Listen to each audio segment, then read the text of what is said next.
Basta colocar os pés em Israel e entrar no esvaziado aeroporto Ben Gurion, em Tel Aviv, para sentir que as feridas do maior ataque terrorista da história do país ainda estão abertas. 1 ano e meio depois dos ataques terroristas do Hamas, os israelenses dividem a vida entre o antes e o depois do dia 7 de outubro de 2023. Nas principais avenidas de Tel Aviv, as imagens dos sequestrados são onipresentes, se multiplicam em banners gigantes e o trânsito pode parar a qualquer momento, com manifestações bloqueando avenidas e estradas, pedindo a volta dos 58 reféns israelenses que seguem na faixa de Gaza. O trauma do país mudou tudo, mas principalmente a maneira como os israelenses enxergam a possibilidade de paz com os palestinos e a solução de 2 estados. Para a parlamentar israelense Efrat Reiten, do Partido Trabalhista, de centro-esquerda, o 7 de outubro de 2023 mudou as prioridades de Israel. I think what happened on October 7 really changed the minds of lots of Israelis and make them,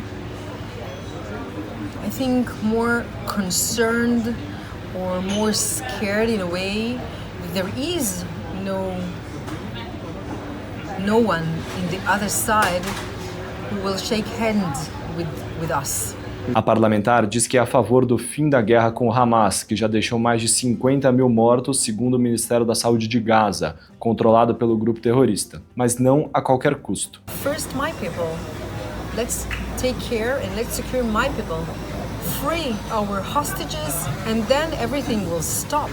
A cidade de Tel Aviv se tornou o principal ponto de protestos pela volta dos reféns e a base para o Fórum das Famílias dos Reféns Israelenses, que ocupa um prédio cedido por uma empresa de tecnologia. Para as famílias dos reféns, é prematuro falar da possibilidade de paz após a guerra, porque 58 sequestrados ainda estão em Gaza. Dalia Kuznir é cunhada de Yair e Eitan Horn, reféns argentinos que foram sequestrados do kibbutz Niroz. Yair foi libertado do cativeiro após 498 dias durante o cessar-fogo entre Israel e o Hamas em fevereiro. Já Eitan segue em Gaza.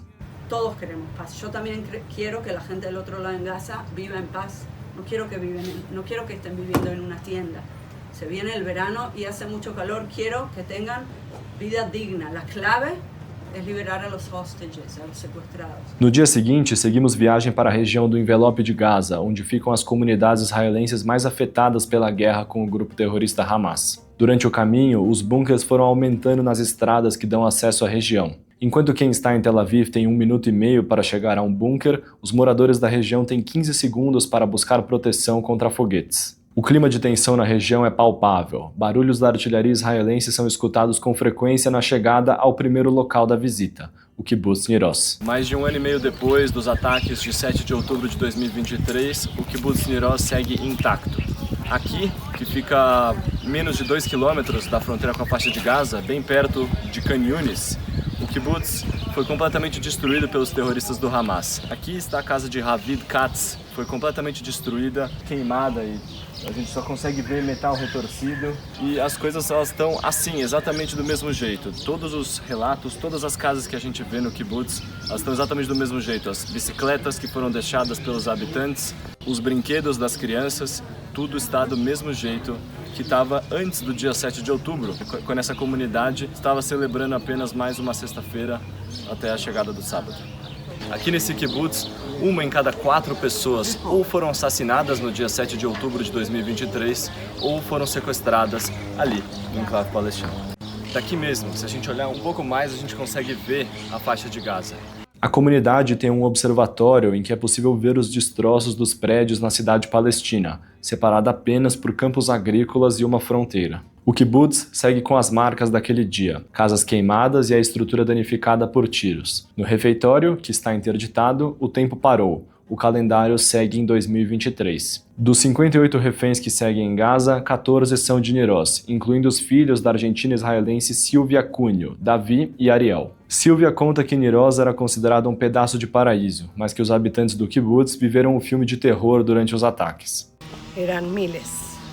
No eran como nos dijeron 200 o 400 terroristas, eran miles, porque no solamente estaban los terroristas, también había personas de Gaza, que vinieron para robar, para destrozar, para quemar y demás.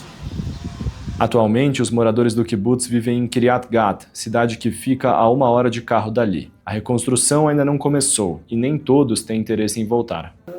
La persona que vivía al lado, que estaba temporariamente viviendo acá, era un fin de semana que vinieron a visitar una pareja y los mataron acá al lado.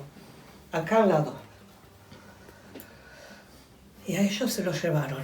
El Ate Katsir que vivía acá al lado. Cada uno tiene un vecino que le pasó algo y no va a ser posible que podamos volver. A comunidade de 400 pessoas era o lar de ativistas pela paz que buscavam crianças doentes em Gaza e as levavam para hospitais israelenses. Muitos habitantes do território palestino trabalhavam no kibbutz. O ataque do Hamas diminuiu a crença da comunidade na possibilidade de diálogo entre israelenses e palestinos da região. Me cuesta creer que sea algo que se pueda conseguir. A mí me interesa poder vivir acá, a esta distancia de ellos, 2,5 kilómetros, como lo hacíamos antes, en paz, con seguridad, sin tener miedo de que mis hijos corren peligro. Y yo sé que del otro lado también hay gente que es lo que quiere vivir en paz. A segunda parada foi o memorial do Festival de Música Eletrônica Nova, onde mais de 380 pessoas foram assassinadas durante os ataques do Hamas, incluindo os brasileiros Hanani Glazer, Carla Stelzer Mendes e Bruna Valiano. O local conta com diversas homenagens aos assassinados e banners com as últimas mensagens que enviaram aos seus entes queridos. A israelense Mazal Tazazo foi à festa no dia 7 de outubro com seus 2 melhores amigos. Durante o ataque, ela viu seus 2 amigos serem assassinados e se fingiu de morta para sobreviver. Para ela, é impossível ter paz com os palestinos com o Hamas no controle da faixa de Gaza. החמאס בשליטה, אי אפשר. הם חייבים לקבל, איך קוראים לזה, ממשלה הרבה יותר חזקה, הרבה יותר טובה, שאכפת לה באמת מהאזרחים, כי להם לא אכפת. לא אכפת להם שהם מתים, הם משתמשים בהם, הם משתמשים בכל הכסף בשביל לבנות מנהרות ולקנות עוד נשק, הם לא מקבלים את האוכל שהם צריכים לקבל, הם סובלים שם, הם מתעללים בהם, הורגים אותם אם הם לא... Depois de 20 minutos de trajeto na chamada Rodovia da Morte, onde centenas de carros foram alvejados por tiros do Hamas, nós chegamos à última parada do dia, em Sderot, a maior cidade israelense da região do envelope de Gaza. Todos os cidadãos da cidade foram obrigados a sair do local no começo da guerra, mas agora estão de volta e convivem com os barulhos de tiro e os memoriais que homenageiam as vítimas dos ataques do Hamas na cidade. Apesar dos traumas ainda não digeridos pela população israelense, muitas pessoas ainda acreditam na paz e se opõe ao plano do primeiro-ministro Benjamin Netanyahu de ocupar a faixa de Gaza e colocar todos os palestinos de Gaza em uma zona humanitária em Rafah. Because if we keep using power and if we keep fighting Hamas, we will only let it grow and we will only get these events in return. And a solution that we haven't tried with Gaza is a solution of peace. A ativista Ella Lotan, do movimento Standing Together, que tenta fazer pontes entre judeus e árabes em Israel, acredita que a sociedade israelense está mais polarizada desde os ataques de 7 de outubro, mas que existem israelenses que querem o diálogo com os palestinos. There are people who see the other as the enemy. I think our government is really helping them in that because it's trying to create this atmosphere and that we're fighting an enemy and everything is justified when you fight a horrible enemy. But I think at the same time there's more and more voices that are calling for peace. Nos últimos anos, pouco foi feito de concreto pela paz entre israelenses e palestinos. Os acordos de Oslo em 1993 deram alguma esperança de que a paz poderia ser alcançada, mas o enfraquecimento de vozes dos dois lados do conflito que queriam o diálogo minou qualquer chance de avanço depois disso. A principal dúvida continua a mesma. Qual é a solução? O 7 de outubro e a guerra na faixa de Gaza colocaram o conflito novamente em evidência, mas ninguém sabe como seguir depois disso. There were times in which there were more than 50% of Israelis who support the two-state solution. That's not the situation anymore in the last few years. And yet, when you ask Israelis, so what is your solution? The solution that does get most of the support is the two-state solution, because even if only a third of the population say we're for a two-state solution, the other two-thirds don't have a better solution.